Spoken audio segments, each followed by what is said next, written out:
people know you from your involvement with Bryan Johnson. Just to give a context, you're the person who created the organ measurement protocol. Actually, it's your protocol. You have to measure the age to understand your biological age of your organs. Longevity, escape velocity, theoretical. We don't know if we'll ever reach it. They're really confident that they're going to be able to reach to that goal. Yeah, everyone's very confident. How about you? Good question. You're in Turkey. I should ask this question. It's true. Do you have access to the best person for every health situation that's relevant to you? Can they still reverse clocks and be able to live until their hundreds? I'm Dr. Esra Çavuşoğlu, and I've been living a sober life for the past 19 years. My battle with addiction drove me to seek new methods, devices, and supplements to improve my physical and mental performance, enhance my quality of life, and ultimately live healthier for longer. From my experiences in addiction recovery, biohacking, and longevity to the latest global developments, from groundbreaking entrepreneurs to expert academics, the conversations I've had over the years are now featured weekly on Soberhead Podcast. Today on Soberhead Podcast, I'm joined by Dr. Oliver Zolman, the longevity physician who helped design Bryan Johnson's Project Blueprint with its data-heavy approach to slowing down and possibly reversing biological aging. We break down his 3 levels of longevity from foundational lifestyle and risk reduction to advanced therapeutics and finally organ-specific rejuvenation. We discuss whether it's realistic to meaningfully reverse biological age within a decade, what the evidence says today, and what remains as unproven hype. If you care about actionable longevity, what to do now, what to watch, and what to be skeptical about, this conversation is for you. This episode of Soberhead Podcast is brought to you with the support of Gedik Foundation for Education. For over 30 years, Gedik Foundation has been providing opportunities for youngsters, children, and women to realize their dreams through scholarships, projects, and social work. And we're proud to be on this journey together. Investing in education is investment in the future. Subscribe and support us in our quest to bring you the most current scientific data and continue your access to the world-renowned experts in their fields as guests on Soberhead, with Turkish translation and completely free of charge. Comment on the episodes, like, and share. Dr. Oliver Zolman, welcome to Soberhead Podcast. You're my in-studio guest. I love that. This season, my first one was Patrick Sewell, which you worked together. Mm-hmm. And here you are in Istanbul, another amazing doctor, and in my studio. Welcome. Most people know you from your involvement with Bryan Johnson. I'm not going to dive into that too much, but just to give a context, you're the person who created the protocol, this organ measurement protocol. Actually, it's your protocol. You're British. Yeah. You're highly accomplished for your age, I shall say, which is amazing. But, tell us about you a little bit, who you are. What made you choose this field? You're just you're in this pursuit of figuring out how to make us younger. Yeah, well, I've always been interested in biology and science from a young age. Just then having first-hand experience going into medical school and seeing how healthcare really works and what the limitations are. It shows you how important research is, research funding, strategic research funding, and creating new medicines and optimizing healthcare systems. So, yeah, when you have that first-hand experience, I think it's really a unique experience that you can't really replace with theory. And then it really, at least for me, it motivated me to go into clinical research and innovation, so to say, rather than the traditional hospital doctor or GP kind of pathway. So yeah, I was just seeing the kind of state of healthcare and all the problems that were in it. So I felt very drawn to trying to create new things to improve healthcare. You're a medical doctor. Yeah, medical doctor. Yeah. You do the research as well?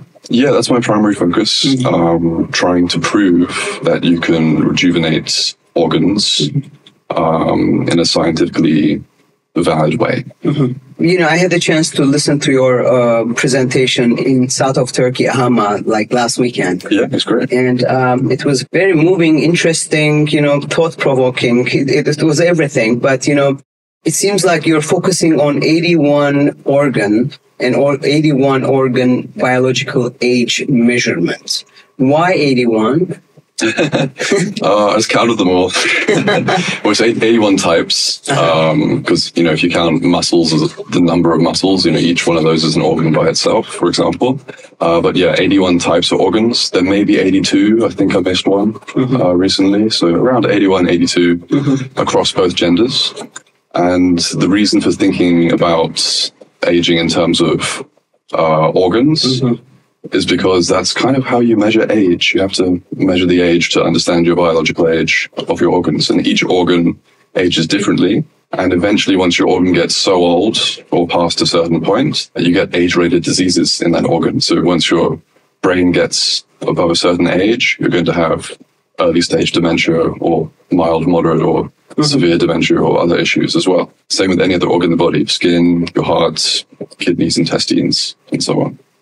And you have these 3 levels. You divide the pursuit of longevity into 3 different levels that people can apply certain, and some of them are not yet there, I guess. Yeah. Yeah, so the idea is, because there's so many moving parts, it's such a complex problem, you have to try and simplify it down in a systems thinking kind of framework approach. And the way I've done that is the level 1 stuff is the most evidence-based stuff, which is kind of international clinical consensus guideline approved. That's to say that loads of different healthcare systems approve of these interventions in various ways, and they also all stack together and on top of each other. So they have different benefits and more benefits if you do them together rather than just one of them. So the most evidence-based stuff is this level 1 stuff. And then level 2 is non-age-related conditions, everything else. And then level 3 is age-related conditions, everything else you can think about in that area, including measuring the age of organs in level 3. Shall we tell a little bit more about the level 1? It's in front of me. It seems like if you you have smoking, mental health, exercise, calorie, diet, BMI, blood pressure, VO2 max, hormones, sleep, vitamins, social strength, air quality, alcohol. Yeah, so these are like the baseline of longevity. If you do this in a good way, or if you don't do some of these things, it's expected for you to live long. Yeah, I mean, so most of those we have decades of evidence.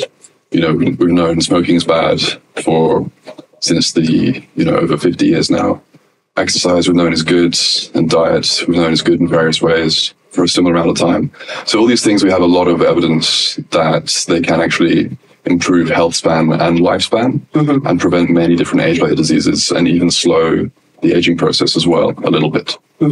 When I heard your talk, it made me think about, diet, but you didn't tell about the toxins, all these other things that are affecting us, like the EMF radiations, the pollution, all these things. It's not listed over here. Yeah.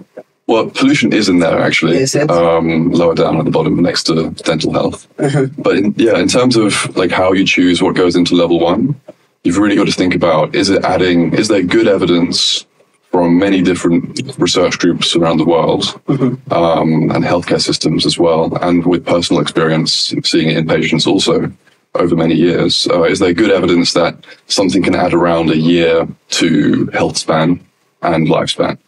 So I think for all of those things, at least in a proportion of the population, if you're comparing the worst 20% of people that do exercise, so the least 20% of exercise versus the top 20% exercise in the right way, is there a 1-year difference in health span and lifespan between those two groups consistently over the years in the long term across different populations, different genetics, different ethnicities, different medical backgrounds?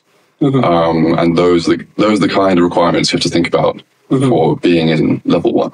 Let's dive deeper into the level 1 because, there's so many, certain stuff are like almost set there in the literature, to sleep between 7 and 9 hours. is there an evidence for that? So since you're measuring everything. Yeah, total sleep time. Sleep's a little more nuanced than just total sleep time. It's quite a basic marker of sleep health. Some people, there's going to be 4 hours sleep a night long term, and they're going to be fine because they have certain mutations or genetics which allow them to do that. But when we're talking at population levels, you kind of want around five or so sleep quality markers that we're looking at to get the potential health and lifespan benefits of sleep. So one of them is total sleep time. Normally it's around 7 hours plus. And then there's 4 more. And there are? Which I'll try and remember a few of them. One is not using, one is waking up in the morning feeling refreshed 5 days a week. Okay. So that's an easy marker of sleep quality. Another is not having difficulty falling asleep. So that's sleep onset insomnia, not having sleep onset insomnia more than 2 nights per week. Similar thing for not having difficulty maintaining sleep throughout the night. So sleep maintenance insomnia are the 2 types of insomnia, the main ones. More than 2 nights a week again. And then I think the last one is not using sleep medication more than 2 nights a week as well. Because as these often, it's not because sleep medication is inherently bad, it's that a lot of these medications disrupt sleep quality and then have effects on other organs and side effects in the long term as well. What if the person has a genetically sleep disorder? Like, what do you do? Well, it depends which type. No, but when I'm saying, like, let's take us as a family. Yeah. We're really having a problem. I do everything. I try to do everything. But, it's interrupted. Therefore, we're taking some support to be able to sleep. They're not narcotic medications because I cannot. I'm in recovery. Sure. But they're still medications. So it's almost like, pros and cons, whether I don't sleep and it's going to affect me. Yeah. Regardless, or I'm going to sleep with them, then you say that it may affect other organs. Yeah, so it depends on the medication, the dose, the patient, whether you're getting the other 4 out of those 5 things already as well, whether you have sleep apnea, whether you have, these are very top level kind of summary recommendations. But the key thing there with the medication is, is your medication associated with bad things, or is it associated with good things? Yeah. And how is that responding in you personally as well? Like if it's associated with bad things, but you're still feeling really good on it, and it's helping you achieve those other 4 things in that 5-point list, then it's probably okay, arguably. All right, wonderful. Okay, that's you're much more smooth and less rigid on. Exactly. Yeah. How about diet? Because there's so much out there, like be a vegetarian, no, be a vegan, protein, not protein. And yet again, you're the person who measures it. Is protein bad? You need protein, otherwise bad things will happen. It's very, like each kind of nutrient within diet, there's micronutrients, macronutrients, and then macrotoxins and microtoxins as well. You can use that terminology also. On the other side, each one of those, there's kind of like a whole 1 page of talking points that you'd have to understand really, and then apply that into an individual situation in the correct way as well. So diet's extremely complicated. It's not as simple as sleep almost in a way. But yeah, in terms of what's associated with, or somewhat studied and proven with diet and longevity, there is the Alternative Healthy Eating Index 2010 version, which is 10 kind of dietary behaviors, which include eating a certain amount of vegetables, fruits, nuts, omega-3, omega-6, and not eating processed trans fats, unnatural ones, not the natural ones that are found in dairy, but processed trans fats, and not having too much processed meat and too much salt of the sodium form in particular. So that kind of diet, it's not super complicated. It's kind of like eat vegetables, fruits, and it's very simple, right? That's what's associated most with longevity, kind of consistently in the population studies long term. And we're starting to see that also in some research markers of biological age, such as epigenetic clocks, which you've probably probably quite familiar with. We're seeing that this type of diet is also associated with more than other types of diet, like the typical Mediterranean diet or the typical blood pressure reduction diet called the DASH diet, or other types of diet like pescatarian and so on. We're seeing that this may have a little more benefit than the other ones based on those epigenetic clocks. But again, these are like very broad statements, so you can't really. What do you apply them experience? to It's everyone. not like, because you said you have about like 100 clients that you help them to shape their life. And obviously most of them, if not all, are looking to make their organs healthier, if not younger. Well, yeah, going back to level one as a broader picture, there's various calculators that are made where you can calculate your level one score, and from that you can objectively see which ones, in theory, could add the biggest bang for your buck for health span and lifespan. So if someone's doing very well in diet, but their waist to hip ratio is still very bad, and their VO2 max is really bad, then you can prioritize. You can actually create a whole list in priority order of, okay, this is what could give you the highest bang for your buck. This is second, third, fourth, fifth, sixth place out of the level one things. And then you can create a personalized plan, find ways to tick off multiple ones of those in the easiest way possible. But it's very rare for someone to do all of level one. I think there's just the first five, the big five things in longevity, exercise, smoking, alcohol, body weight or BMI, and diet. Like only, I think in America at least, there's only around 0.5% of people that, one in 200 people that are doing all five of those things in the semi-optimally or optimally, depending how you define it. So it's very, very rare for someone to do all level one. There's almost no one in the world that's doing. It's very unusual. 1 in 1,000 people probably or less is doing all level one. It's like kind of a basic requirements. It's not like that crazy. Yeah. If everyone did all level one, average life expectancy would probably be 10 years higher. But you're talking about like since the birth, maybe. Not like suddenly at the age of 40, you say like, okay, I want to imply all of these to my life. No. Yeah, it's not ideal if you start at age 80. Obviously, the younger you start it, the better.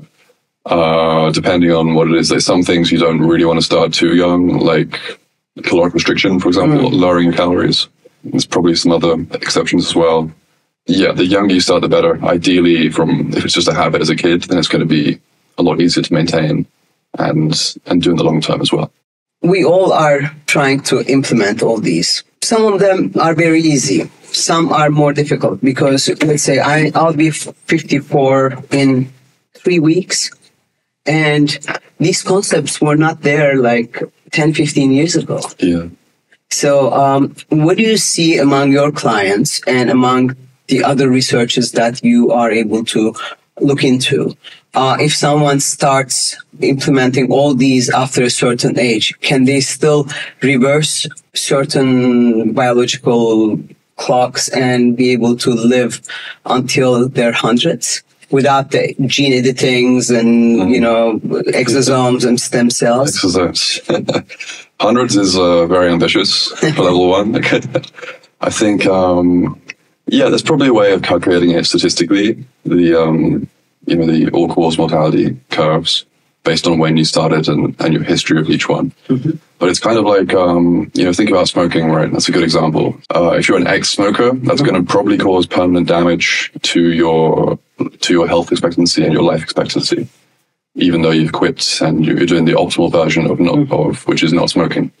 So it's probably a similar situation with exercise, sleep, and quite a few of the other ones as well. Yeah, you want to start young, but you're going to have to rely more and more on non-level one stuff to get out of the damage that you've caused if you've been smoking and not exercising and not eating well for decades.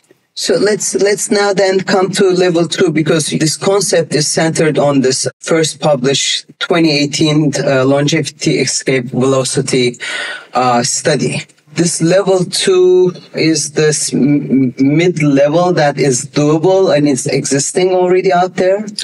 Yeah, that study was it was just a proposition for a new medical specialty in the Rejuvenation Research Journal, Aubrey de Grey's previous peer-reviewed journal back in 2018. And the idea was that there's not really a specialty that exists that can maximally reduce all-cause morbidity, it's health span, or maximally increase health span and maximally increase lifespan is the more simple way of saying it. So normally you'd have to go to like a lifestyle medicine doctor, a PT, a nutritionist, all the specialties kind of siloed from each other. And it's very complex to do. There's not really one medical specialty that you could go to, which could then be the puppet master, so to say, to manage your longevity in the most evidence-based way. And that's the concept there, the longevity escape velocity medicine specialty. And just clarifying that term as well, longevity escape velocity, that's the time when healthcare starts adding 1 year to your health span and lifespan per year that you're alive. So it actually increases your lifespan to become an indefinite amount. Mm-hmm. So at that point, you've kind of cured aging, so to say. A theoretical kind of point in time. We don't know if we'll ever reach it, or we don't know if we'll reach it in 20 years, 10 years, or 5 years, or next year for some people, perhaps. If AI gets super crazy, then it is. But most of these guys that you named, Aubrey de Grey, there's some others, they're really confident that they're going to be able to reach to that goal in a decade or two. Like the next kind of 2045 before then. Yeah, everyone's very confident. I think. How about you? Yeah, reasonably. Depends how many level 3 therapies we can make in the next decades, I think. People were kind of more skeptical before the AI boom a couple of years ago, whereas now people are seeing how fast AI is moving and the predictions for it as well. So people are getting more bullish on biotech. So yeah, it was a very minority view, like super minority view, 0.1% of people that held that view, but it's probably increased maybe tenfold. I don't know if there's any surveys, but maybe a lot more people will believe that it's possible in the next few decades. So in this level 2, the first one is your health Rolodex. What do you mean by that? Yeah, so level 2 is all these things in health that are not age-related and not in level 1. So it's kind of a big like Venn diagram where you want to try and cover everything. Not age-related? Yeah, they're not age-related. What do you mean by that? Things like your genetics. Okay. Or like autoimmune conditions, or whether you got COVID or an infection or an STI, sexually transmitted infection. Your health Rolodex. All these things are factors that are really important for your health for a lot of people, but they're related. They're not an age-related disease. So they're not age-related. Yeah, in the case of the health Rolodex, that's knowing, do you have access to the best person for every health situation that's relevant to you. Mm-hmm. And it's a really big issue because if you don't have, the top specialists or one of the top specialists for what you're trying to achieve, it's often a huge difference in outcomes for your condition or your health goal. So that's one of the huge issues in medicine right now. And AI is kind of magically starting to solve that, which is very cool. There's this huge, postcode lottery, we call it in the UK, partly, where depends where you're born, which depends wherever you're born or based is what specialist you get access to. And then you don't have the same level of care as the world's expert, which is possible. Having that health Rolodex and access to the best care for every single condition can really improve outcomes for that. How do you live? Because the theoretical part, do you apply these on yourself? Yeah, a lot. Some are harder than others, especially, so I had like a spinal injury first year of med school. So about over 10 years ago now, 2012, about 12 years ago. And yeah, so that kind of gave me chronic musculoskeletal issues, which I'm still trying to solve. But yeah, you think level 1's simple, but then you realize, this is why, when you're thinking about it in theory, you're like, okay, I'm just going to exercise and eat and so on. When you try and do it practically, then and have first-hand experience trying to do all of level 1, like exactly on prescription, then you realize how hard it is and why only 1% of people do it. Oliver, I know that you don't want to get into details of your clients, so you can take me as an example. Yeah. Because, I wish I could go more in detail to who you treat, but, it would be confidential. So let's take me, like I come to you. I had a 13 years of a drug history. Probably some of your clients, before they woke up one day and say, I want to live long and I want to live healthy, they had similar issues. They had sleep issues. They have diet issues. They have stress and so on and so forth. Is that really realistic in 2 years to reverse every single organ from the age of like 47 to 40, 37, even 18? Is there such technology out there? No, that's not possible. Even though you do everything right? Yeah. You can do all the level 1 stuff, and that's going to slow aging a bit, but it's not going to make you live to 90 plus reliably or healthily, right? So, but yeah, one example you can think about, which is interesting, is the telomerase gene therapy. All right. So we'll explain what telomeres are for the audience a bit as well. And so they're these caps at the end of your chromosomes, which is the DNA in your cells, in your nucleus. And these caps are protecting the chromosomes, and they get shorter each time the cell divides. And eventually they get so short that the cells get damaged and certain types of aging damage happen. Cancer can happen, or zombie cells can form, or many other types of aging damage as well. By lengthening the telomeres, there is evidence in mice that it can make them live 40, 50% longer, potentially, if you do the therapy in the right way with the right organ targeting and so on. And then we've started doing this in humans about 10 years ago, this telomerase gene therapy. And telomerase is the enzyme that makes the telomeres longer. You've been doing it for the last 10 years? People have been doing it. Mostly Patrick Sewell and a few others as well. Yeah, I did interview Bill Andrews. Yes. Yeah, he's also in the telomere space for sure. But you're seeing that, even with this telomerase gene therapy, it's not like your telomeres go from age 70 average to age 20 average in 1 year or even 2 years. It's actually a very progressive process. It's probably going to be different in different organs within the same person as well, and different between people. So in one case study, it was around, your telomeres were getting around 7 years longer each year in telomerase gene therapy. And over the course of 10 years, or 5 years, 7 times 5, so your telomeres get 35 years younger equivalent in this particular organ over those 5 years. So it's quite a slow process, which is interesting. So the reason I asked, because I try to be truthful and honest to my audience, and they really trust me. And I try to be the voice of reasoning, and I don't want people to get influenced by all these influencers out there to just share, like, they're, let's say, 65 years old. They say, like, oh, my biological age is like 45, then 35, then 20.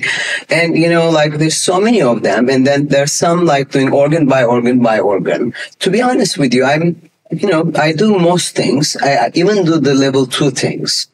If not, maybe I didn't check yet the level 3, but I'm like, probably they might be things that I'm experiencing from there too. From these biological age tests that I don't get any younger.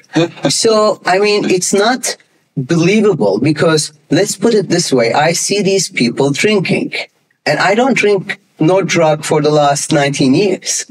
I pay attention to all my blood serum levels. I work out, I eat healthy.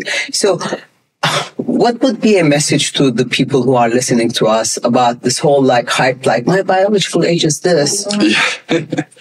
Well, I don't think anyone takes it seriously. The people don't take it too seriously when they actually say it, which is good, because most of the time it is kind of bullshit. But especially with a lot of these blood tests where you're measuring biological age, you can just keep testing it until you get a good result, and then randomly you'll get a good result for your biological age. There's a lot of statistical kind of bad practice when it comes to biological age reporting, or even in the papers as well, still in the scientific space. Related to that, slight off topic, is the biological age marker criteria, which I've made, which are a set of 15 statistical or biostatistical criteria that markers should meet most of, ideally. And there's a grading system. Like if you meet all of them, then that's like perfect. If you meet some of them, then it's like the next grade down and so on. You have a barcode, I guess. Yeah. Is that what you're talking about? The link to your website? Or is I'll put this on the website. It's not on there currently because it's quite technical, but it's been peer reviewed by a couple of PhDs who are really familiar in the area. And yeah, basically, if you want to have a good biological age test, it has to meet these criteria. Otherwise, it's just it's a bit of a scam. Basically, you're talking about the test. You're not talking about people what to pay attention. Yeah, exactly. So yeah, the first thing about biological age testing is you want to make sure it's biostatistically accurate and you're reporting it in an accurate way, which almost no one does. It's quite cringy when you see it normally. But yeah, in terms of like, can people then what can they expect from doing different therapies? The level 1 stuff, you're going to get a bit of age reversal if you're older than your average age for your chronological age, and then a little bit more below your chronological age. So it can make like a 40-year-old 40, maybe 10% younger. You can see this based on what's the maximum benefit you're going to get from level 1 and how does that compare to the average all-cause mortality in a population. So you're only going to get around 10% rejuvenation or age slowing, roughly around those numbers at best from level 1. But that's still really good. And the quality of life change that you get as well is much, much higher than that. So quality of life is going to be hugely increased, potentially from decades of bad health, decades of diabetes, not being fit, all these other conditions, to a very short period of bad health at the end of life instead. So it's really the health span benefits that are amazing in level 1, and no one's going to question that. But then, yeah, to really reduce your biological age, going back to these markers, you're going to need more advanced therapies. Like if you're actually measuring biological age accurately, like we do an MRI scan of your heart and then use machine learning to analyze 200 parts of the heart, and then we'll do this regression and so on. Then, level 1 stuff will probably show that 10, 20% younger maximum, but you're still going to age and die and get hundreds of heart diseases unless you do level 3 therapies, such as replacing the hearts or experimental therapies to rejuvenate it in different ways. Yeah, organ replacement. I did an interview with Dr. Elizabeth Yurt, and she was saying, to be able to reach to the goal of really, really, really long lives, it has to be at some point easy organ replacements. Yeah, I think it's a great idea. I think recently, was it yesterday, they started the pig kidney transplant trial approvals in the US. I think they've done lungs a couple of years ago, and they did the first pig to human, or the pig-grown human lungs inside the pig, and they take the lungs from the pig and transplant them to humans. And I think that person is still alive, and it saved their life as well. So similar concepts, you can grow these organs in bioreactors, and potentially they can be genetically much better than your natural organs, and also they're coming out fresh off the factory, so they're like biologically age 0 or very young. What are if you would like to give me I'm not talking about the sleeping and the smoking, but 3 applicable or 5 applicable things from normal people that I have access to. I'm not talking about gene therapies and stuff. What would be the best few things that people should focus on that really would move the needle into a great place or better place? Yeah, so when you talk about the average person, you got to think about, not diet and smoking, like you said.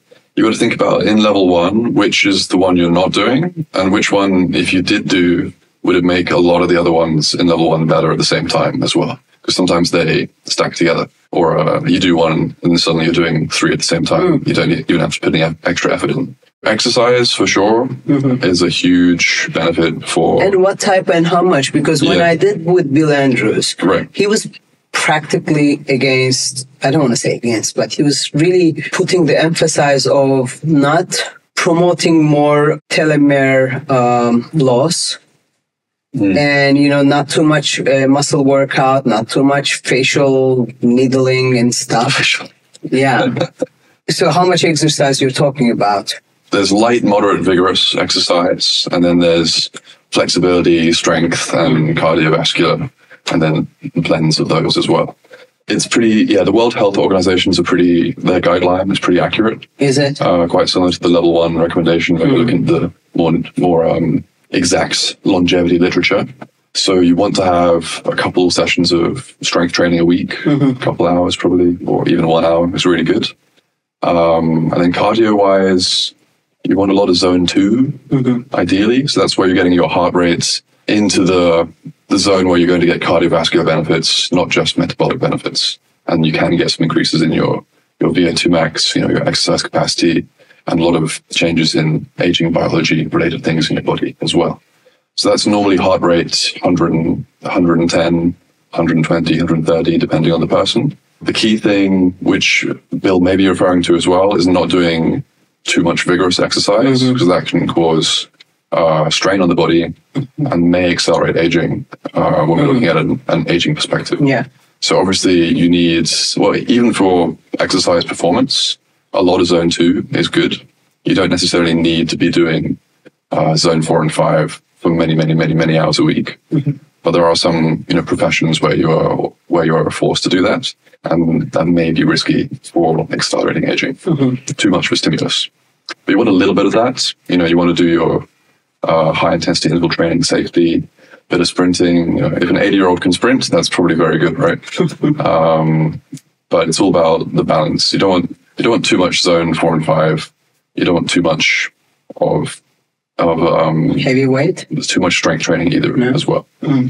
So you're more focusing on exercise, that one thing that they... Yeah, because exercise... How about calorie restriction? It seems like you're big on that. Yeah, it's big, but it's not really... Calorie restriction's kind of getting replaced with Manjaro, I feel, because it's kind of like people are trying to make these caloric restriction mimetics for years and years. We're doing like fancy pathway analysis of how cron works, caloric restriction, optimal nutrition, cron, how that works, and then trying to drug the way into that. But then you can just give people the GLP-1s, and that's kind of a way of doing it, I think. And we're starting to see in the evidence, there's longer term evidence now, that they are creating a lot of nice impacts and slowing aging. Tell me, since you're a medical doctor and you measure all organs, almost all.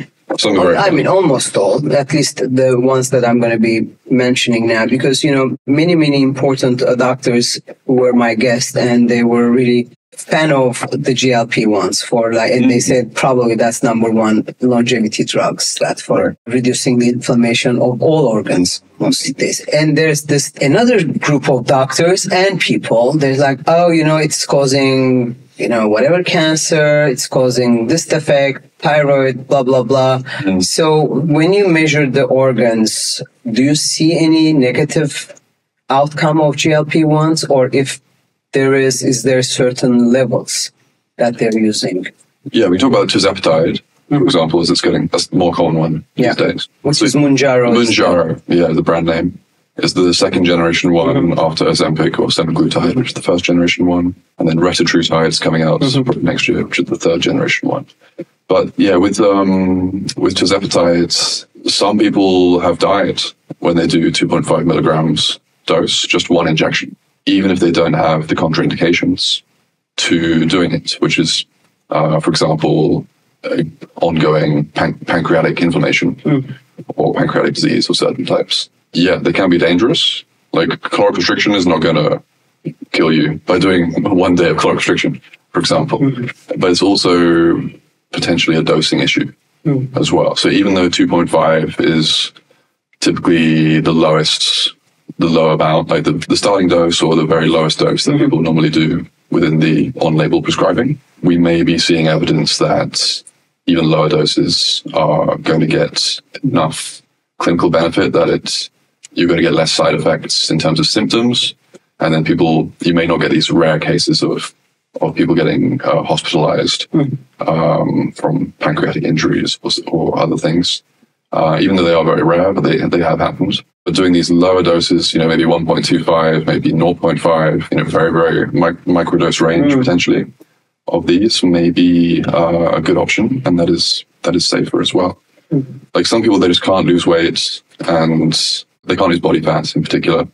And it's really life-saving for them, these GLPs. So I think they're really good when done correctly. And we're only going to get more knowledgeable about them. We've only had them we've only had good data for a couple of years now on the longer-term follow-up studies. But we're only going to get more knowledgeable about what dose we can do, how we can minimize side effects, and does it actually mimic caloric restriction in some ways as well.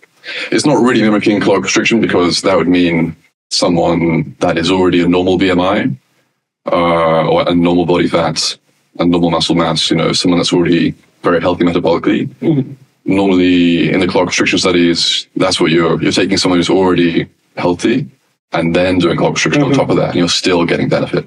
So whether GLPs would do that, you take a healthy person, then do GLPs, probably microdose or low dose, below 2.5 with tirzepatide, would they get the benefits of Crohn? And that'd be a very interesting study to do, because if you could do that, that would be potentially very powerful, very powerful. Could add 5 years to life expectancy and health span as well, particularly in men, because we have a higher caloric requirement and RDA calories than women. Is one of the reasons. So when you say calorie restriction, whether with or without GLP-1, how much percentage from the normal calorie intake required?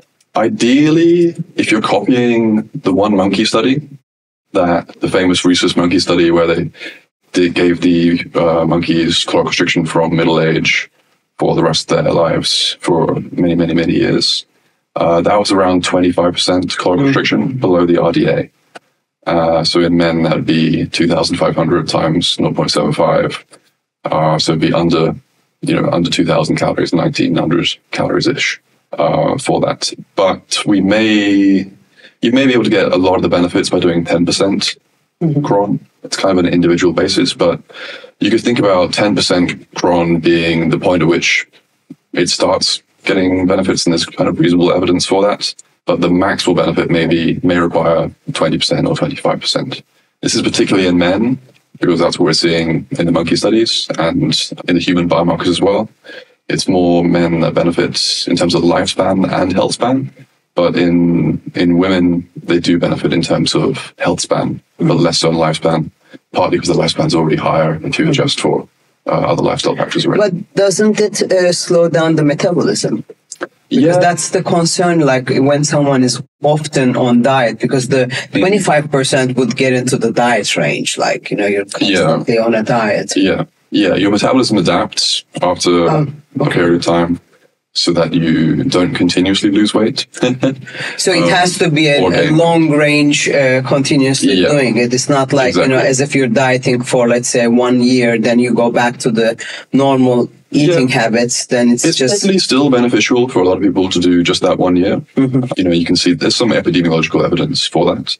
But for the gold standard, if you're trying to reproduce the gold standard studies, then it's going to be a long-term thing. But it'd be much nicer to do things like gene therapy or peptide therapy like tirzepatide than having to manage your caloric intake all the time, because it's just a hassle. As well. So tell me the worst idea that it's given to people to extend their life. Go ahead. In the modern day, I guess. Yeah. These days, we have so many biohackers, longevity experts say once do this, do that, I do this. What would you be the things that you would warn people like, that's not helping at all, if not worse? I mean, it's not really a common one, but a kind of niche one would be HGH, human growth hormone. You just see, so we started with the mouse studies. You see in the mouse studies, the world record mouse studies for lifespan extension and health span extension is when you're blocking the growth hormone releasing hormone receptor in various different ways, whether that's from birth or later on in life. And in different mouse studies, you're seeing you're reducing this growth hormone pathway, and then they're living potentially 50%, 75% longer when you combine it with caloric restriction or other anti-growth mutations in the case of Amy's dwarf mice. That's the mouse evidence. It's like, okay, we give things that increase growth hormone or we give things that decrease growth hormone, or things that increase. We give things that decrease growth hormone and mice live longer, and we give things that increase growth hormone and mice live shorter. There's evidence for both those things in mice. And then you see in the human use of growth hormone for an anti-aging purpose, the biological age markers are getting worse, in the blood at least. So we're seeing things like diabetes, inflammation, cholesterol, and on the imaging, you're seeing visceral fat accumulation, signs of inflammation in the brain, lots of just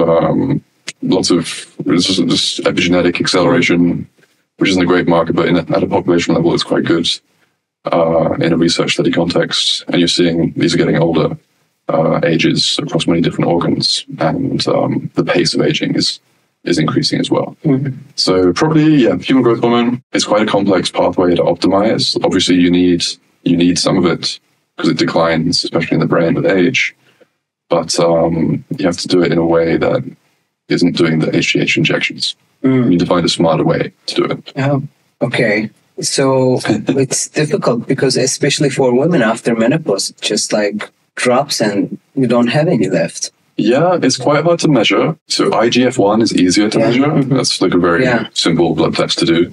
And that does decline with age very reliably. And it just goes down in a straight line from, maybe in the UK or in the US units, it would be, you're getting down, once you get down below 100, or I don't know what there's in the UK units, I always forget, but below 100 in the US units in IGF-1, then you're at risk of IGF-1 deficiency. It's a tricky pathway to optimize. Without the injections. Not regards to the injections, but just we don't really know what is the optimal IGF-1 and growth hormone for each part of the year, each part of the day, across the lifespan, because it is associated with all these accelerated aging issues.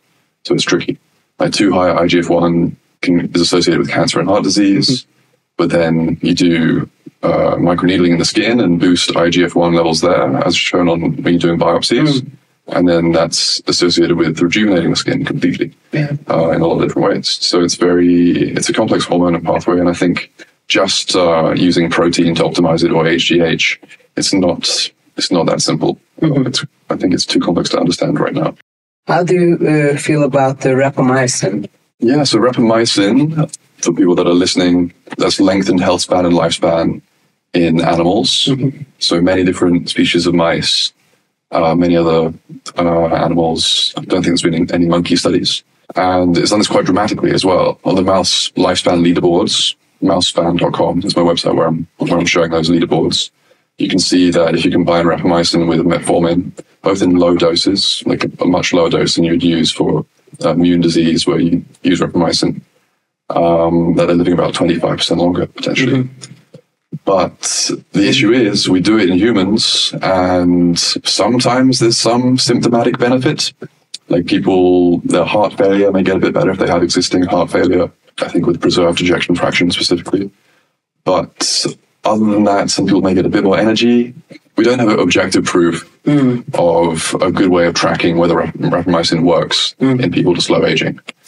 And it's partly because people aren't measuring aging accurately, partly because there's not really much financial incentive to fund statistically accurate trials to assess this. And it's quite complex to dose also with rapamycin. So I always advise to, if you're doing it for longevity, you want to do a blood test 90 minutes after you take the dose, which is called the Tmax, the time of the max concentration that occurs in the blood, because some people are going to absorb the same dose very small and others very high. That's another issue in using rapamycin for longevity. You want to get the right blood level, in theory, to pulse it, so that it's going to have these effects. And only then, after many years, can we see if that's doing something healthy. So it's quite tricky to use, but it's not that dangerous if you do it according to a clinical guideline and have medical oversight. Do you do to your clients like all 81 organ measurement? A lot of the time it's not necessary. All right. Because it's very complex and very slow and expensive and not fun for anyone. At the moment, at least. I think once MRI technology gets better, I'd say 5 years' time, we have the possibility of doing a whole body 81 organ analysis with just MRI, which would be insane.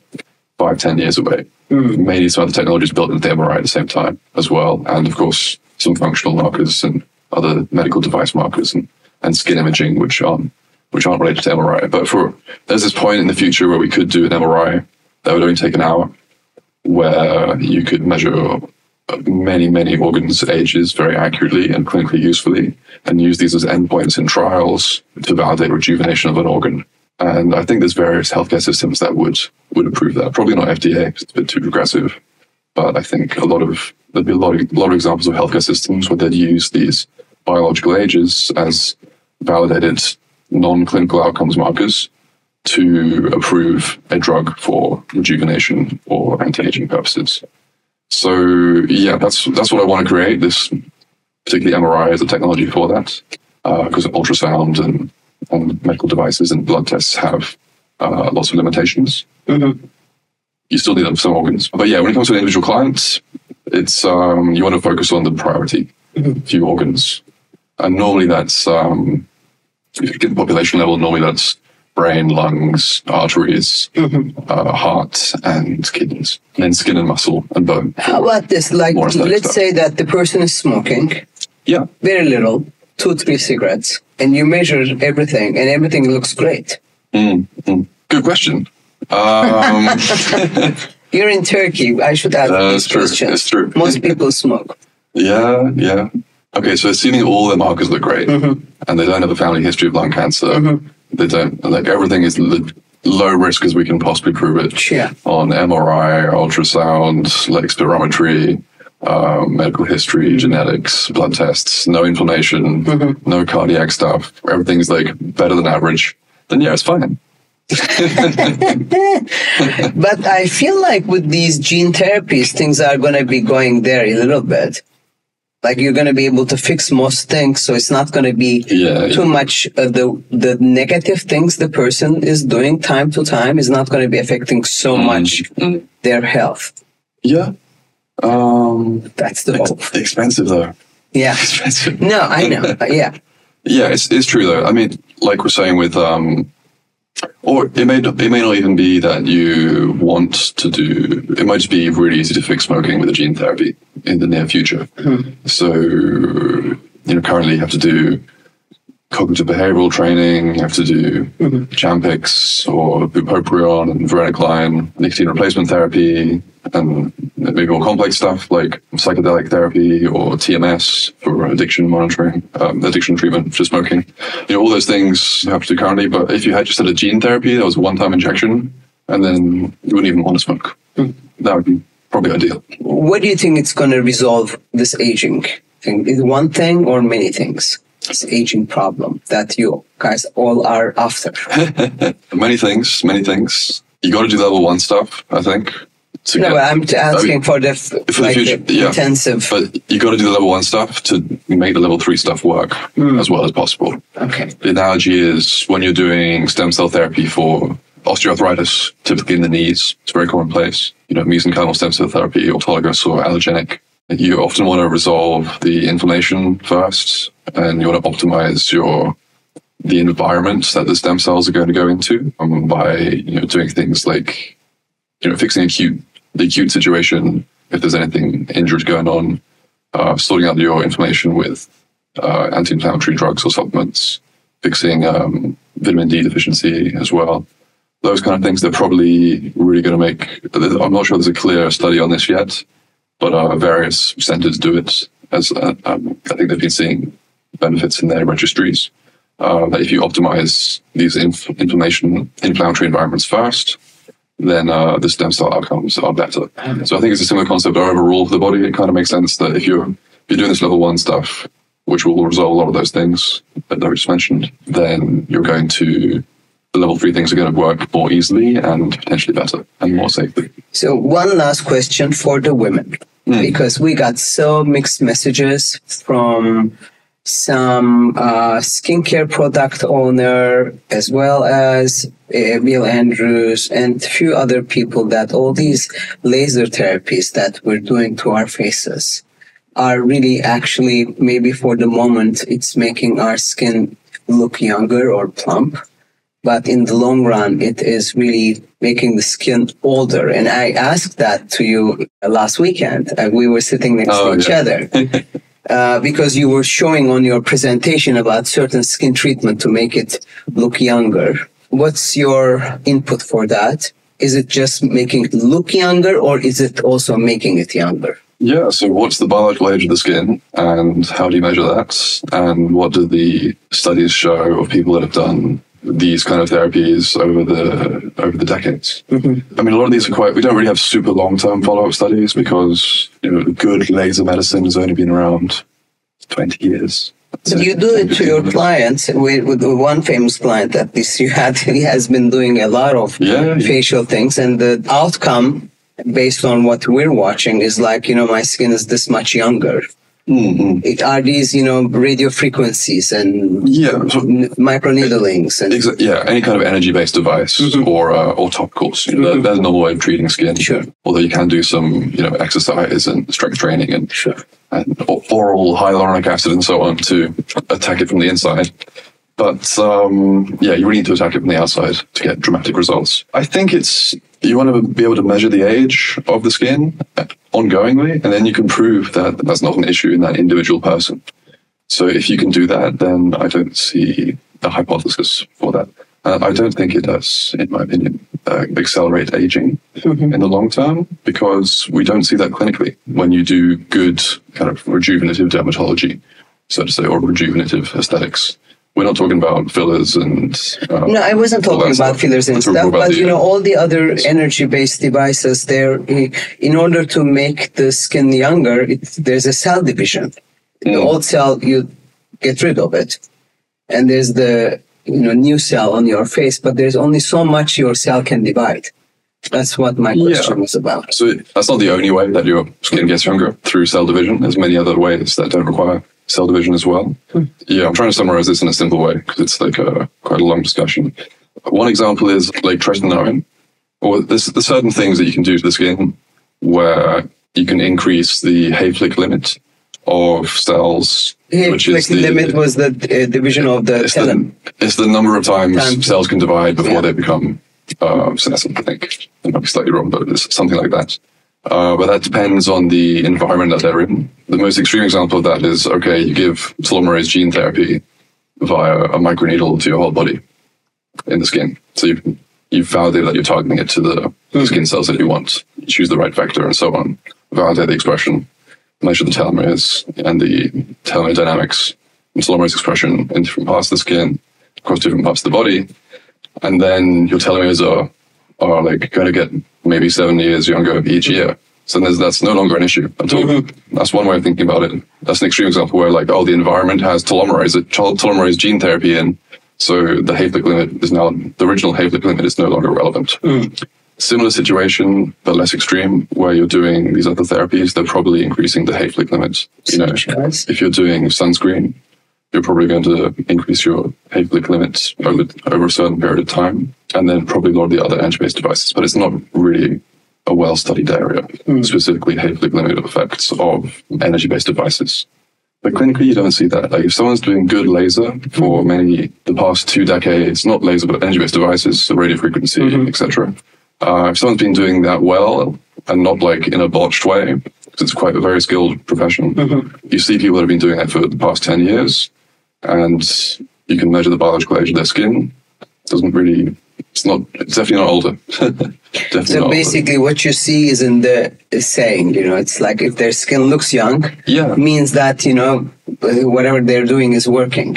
Yeah. Like there are some studies now where they're doing biopsies of the skin and testing senescent cell counts of different types and collagen cross-linking in the extracellular matrix. Not telling me as much, it's not really that studied, but especially the senescent cells, you're seeing that lasers and radio frequency microneedling specifically are removing them. And that's by definition making the skin younger. Before we close, tell us why you are in Istanbul, because Istanbul is becoming very, very interesting every month. There are more and more doctors like you coming. Yeah. What's the reason you're here?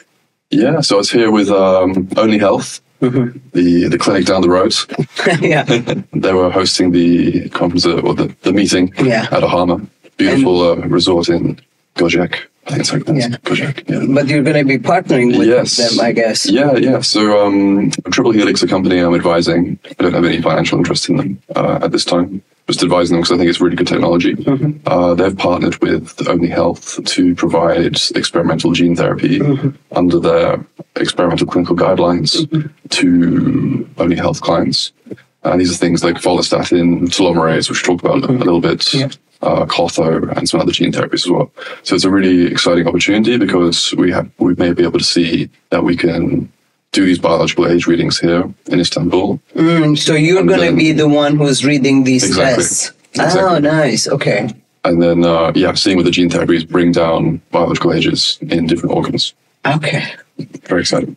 Thank you, Oliver, for being here. It was so exciting. Maybe I'll see you in London. I'm coming on Friday. Oh, great. Yes. You come and see the clinic. And it seems like you're going to be coming more often than less to Turkey, to Istanbul. For sure. Thank you. Looking forward to it. Thank you very much.